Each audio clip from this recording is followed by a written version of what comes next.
Meetings like this happen in neighborhoods all across the St. Louis region. Residents and law enforcement coming together to discuss security and share information. This particular meeting is led by the Central West End Neighborhood Security Initiative. Jim White is the executive director. The Central West End Neighborhood Security Initiative is a entity that was created in 2008 to oversee and manage the security plan for several of the special business districts within the Central West End neighborhood. There are 7 Central West End special business districts, or special tax districts, and it was those residents and business owners that came together to form the NSI. Still be somebody from them. Jim Dwyer is a founding member of the Central West End North Special Business District. So when you started this in 2008, where did the need come from to make this a more organized effort? We were all operating independently, and there wasn't a forum for communicating and sharing ideas and best practices and inspiring one another, until the Central West End Association took a hold of it and said, let's create a body that will enable people to come together from each of these SBDs. And that's how and why this neighborhood security initiative was born. It's funded by the 7 participating districts and operates around a $200,000 budget. It provides administrative support to the individual districts for their safety and security expenditures, evaluates crime data and trends, coordinates with the St. Louis Police Department's 5th District, and manages supplemental police patrols.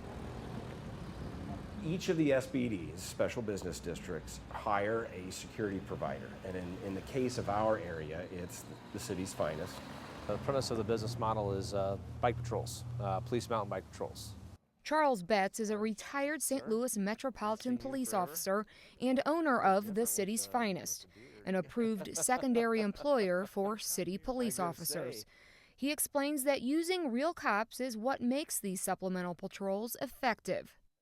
What we're doing out here effectively is law enforcement, and St. Louis City police officers, or any police officer, any police department, they're highly trained.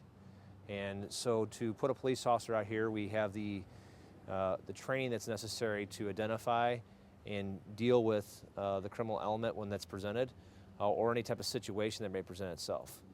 We also have direct communication with on-duty police officers, and they have the ability to monitor the police department radio while we're patrolling. If you're wanting just the mere visibility, security officer may be beneficial.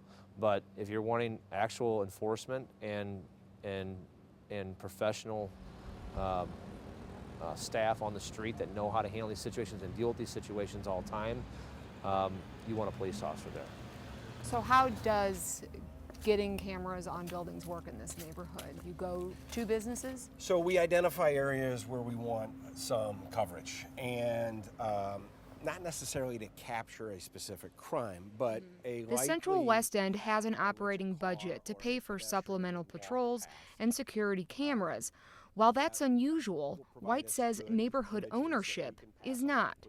He says many neighborhoods, in addition to the Central West End, have adopted the neighborhood ownership model, a citizen-led program supported by the Circuit Attorney's Office, the Mayor's Office, and the St. Louis Metropolitan Police Department. The idea is simple: citizen involvement fights crime.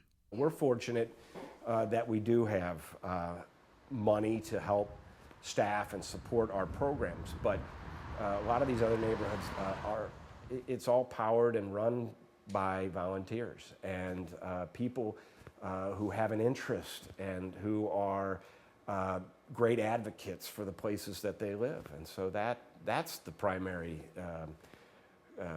quality, I think, that you see in these neighborhood ownership model programs.